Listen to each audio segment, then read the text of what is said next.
ማን ነው የሐሙሱ ፈረስ? ማን ነው የሐሙሱ ጌታ? ማን ነው በሐሙሱ ቀን ላይ ፈረሱን የሚጋል? በሐሙስ ቀን የሚደበደብ ዲቤ፣ በሐሙስ ቀን የሚለቀቅ ዘፈን፣ በሐሙስ ቀን የሚደረግ ማንኛውንም የአጋንንትን አሰራር በኢየሱስ ክርስቶስ ስም እቃወማለሁ። በምድሬ ላይ፣ በሀገሬ ላይ፣ በትውልዴ ላይ የሚረጨውን የዘፈንን መንፈስ እቃወማለሁ።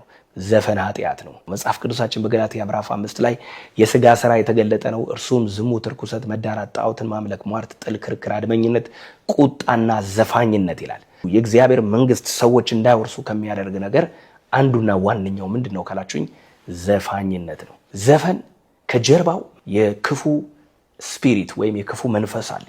ሰው ዝም ብሎ ሊዘፍን አይችልም። ሰውን እንዲዘፍን የሚያነሳሳ የሚያበረታታው መንፈስ ከጀርባው አለ። አንዳንድ ጊዜ ሰይጣን ሰዎችን ለዘፈን ይቀባል። ለምሳሌ በውጭው ዓለም የፖፕ ንጉስ ተብሎ የሚጠራ የነበረው ማይክል ጃክሰን he was anointed by devil በአጋንንት የተቀባ ነው። ነፍሱን ለአጋንንት የሸጠ ነው። አጋንንት የሚጠቀምበትና የሚሰራበት ነው። ማይክል ጃክሰን ቆሞ በሚዘፍንባቸው ጊዜያት በሙሉ ሰዎች በክፉ መንፈስ ይሞሉ ነበር።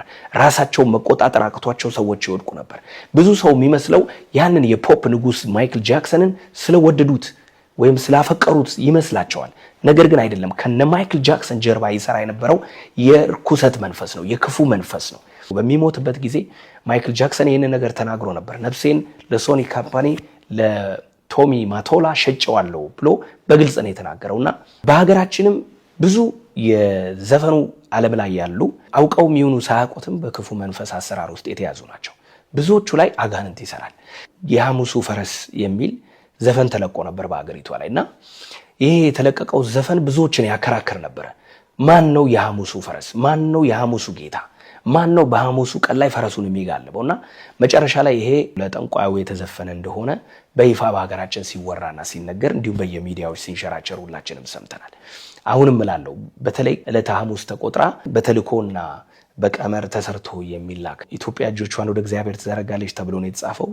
ወደ እግዚአብሔር መዘርጋታችንን ትተን እጃችንን ለሰይጣን እንድንዘረጋ፣ ለአጋንንት እንድንዘረጋ፣ ለዚህ ዓለም ለሚያልፈው ክብር እጃችን እንዲዘረጋ ሊያደርግ ያለውን ነገር ፈጽሞ ነው መቃወመው። ስለዚህ የእግዚአብሔር ቃል ኃጢአት ነው ያለኝን፣ የእግዚአብሔር ቃል ትክክል አይደለም ያለኝን እኔ ትክክል ነው ብዬ ላጸድቀው አልችልም።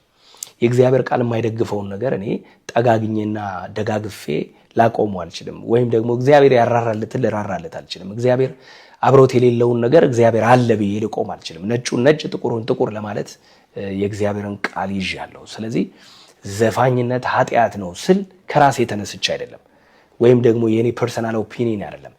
this is the word of God። ስለዚህ ዘፋኝነት በኦርቶዶክስ ተቀባይነት የሌለው ስራ ነው።